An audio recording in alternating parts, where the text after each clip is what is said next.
It's time for another installment of Cooking with Cap, and today we're making cheesy Hasselback potato gratin. So, yeah, let's get this show on the road, shall we? This was voted on by my Discord as the recipe to do for December, based on this poll here. Hopefully I remember to include it.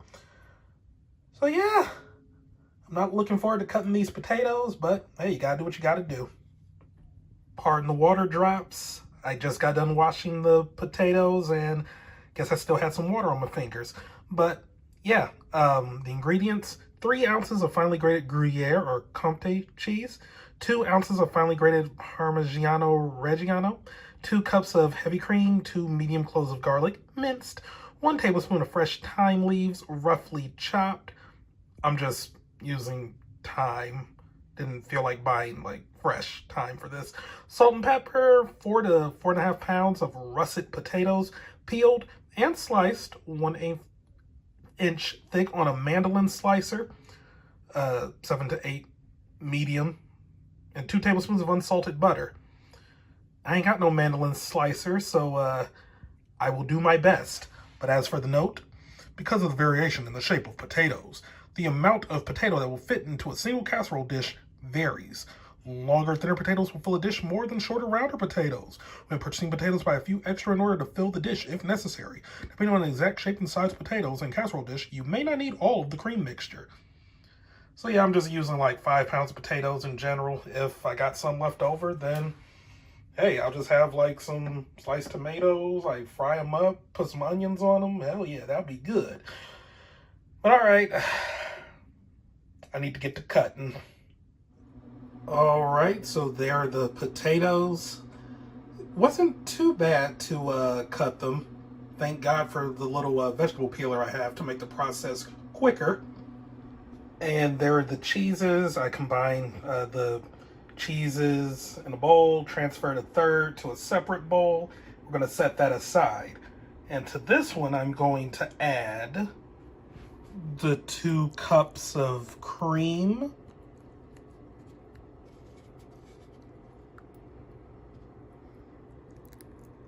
the minced garlic,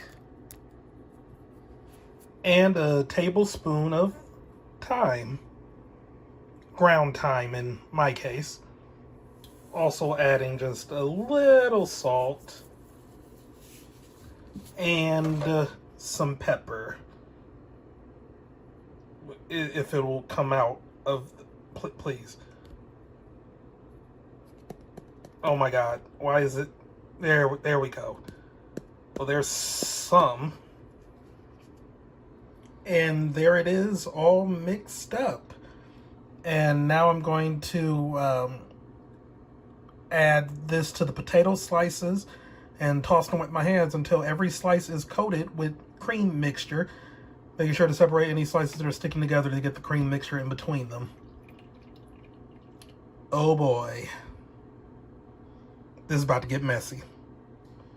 All right, I'm not quite done with that, but I'm going to be taking a little break from this from right now because, well, my bowl, this is my largest bowl, and somehow it still wasn't big enough for all of this, but yeah, I'm going to be working in batches here with the next step. So first I'm going to go ahead and butter my casserole dish. And there's the dish. Might have overdid it with the butter, but it is what it is. And so, yeah, now I'm about to grab a handful of potatoes, organize them into a stack, and lay them in the casserole dish with the edges aligned vertically, continuing until, continuing working around the perimeter and into the center until all potatoes have been added. And they should be tightly packed. Hopefully I won't have to cut another tomato for this, or not tomato, potato for this. And there it is. I'm gonna have to clean off part of my stove here, but yeah, there it is. I did have to cut up another potato, so yeah, I'm glad I got the 5-pound bag. So now I'm going to pour the excess cream cheese mixture evenly over the potatoes until the mixture comes halfway up the sides. I may not need all of it. Yeah, I definitely won't, because there's quite a bit left. Okay, there it is. And yeah, I did end up using all of it. So now to preheat the oven to 400. All right, I got my oven heating up to 400, and I have tightly wrapped this in foil. So yeah, I'm going to put it into the oven and bake for 30 minutes. Oh boy. I mean, I said, oh boy, like this was a lot of work. It actually really wasn't. I'm just not used to cutting that many of a thing at once. Not since I worked in fast food anyway. But yeah, I mean, doing all those potatoes, it was fine. If I didn't have my peeler, though, this would have been a freaking nightmare. But yep, I got it in the oven now, and then in 30 minutes I'll be taking it out so we can go on to the next phase. I mean, all in all, it's going to be baking for 90 minutes total. And there it is after 30 minutes. So, yep, I've taken off the foil and I'm about to pop it back in for 30 more minutes until the top is pale golden brown. Okay. And there it is after 30 minutes. Okay, so there may have been a little too much of the cream mixture I added to it, but thankfully I did set like foil underneath this, so yeah, spilling did occur, but it's all on the foil, so no cleanup necessary from me, thankfully. But anyway, now to top this with the cheese, return to the oven, and bake until deep golden brown and crisp on top, about 30 minutes longer. Alright, sprinkled the cheese on, and honestly, I don't think I'll need it in the full 30 minutes, because it kind of already is brown. Like, that's not a pale brown, that's yeah. So, we'll see. I guess I'll just check every, like, 5 or 10 minutes or so. Okay, and there it is. I think I may have also added a little too much, butter.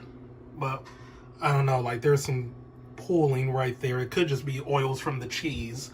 But, yeah, I took it out after about 15 minutes. Didn't leave it in the full 30 because, quite frankly, it's looking about done. I mean, here's hoping it is. Because, I mean, you know, I did do that cake and it looked done, but the middle wasn't. But, yeah, I'd say this is about fine. And, you know, not to mention there's no like eggs or anything raw here, so yeah, like if this is undercooked, then I can just, like, I don't know, put the little bit that I have in like a skillet and then bake it or something. I don't know, but yeah, it is looking done. I'm just letting it sit for a while before I give it the old taste test. And yeah, I probably shouldn't have used all of the remaining mixture. It looked fine on like when I poured it in, but I guess I should have like double checked to make sure it wasn't at or exceeded the halfway point of the edge. But yeah, all in all, looks good, it smells good, can't wait to taste it. Alright, had the taste test, and yeah, it's good. Like, with the thyme and the garlic in there, it's got a nice little taste to it. I mean, the Gruyere and the Parmigiano Reggiano, I don't know how to pronounce that. I didn't even really know that was a cheese until this year. Yes, I'm an uncultured swine. But, yeah, those cheeses, they melted really good. Though I think if I were to redo this, which I probably would, this actually wasn't that difficult of a thing to make. But yeah, I would probably use different cheeses, like I don't know, maybe throw in some cheddar, some Colby. I know I just kind of like the sharpness of cheddar, but Gruyere probably is one of my favorite white cheeses. Asiago tends to be pretty good too, but yeah, I think mixing like some Gruyere, Colby, maybe cheddar, this could be amazing. This could be really amazing. But yeah, like as it is, like where it is right now, it's pretty dang good. I can, yeah. I mean, I got a lot I'm gonna have to eat, but yeah, this is definitely gonna be a side with other things I have for dinner, like I don't know, chicken, burgers, just whatever protein I'm fixing alongside it. But yeah, thumbs up from me. Nice little recipe, relatively easy to make. Like mess wise, it didn't really make too much of a mess. You know, I have like 2 bowls that need to be cleaned out, and then yeah, I used a disposable casserole dish because I don't have a standalone one. But yeah, like really good, really good. Highly recommend it. And yeah, the cheese on top, it has a nice little crunch to it. Like it's, I don't even know if you can hear that. I don't even know if this is like an effective way of showing it. But yeah, it's nice. It's browned. It's good. Highly recommended. Nice and creamy with the cheesy. And yeah, so far, just another good recipe, ending 2024 pretty solidly. But alright, that's enough rambling from me. Thank you all for watching, and I will see you all later. Goodbye.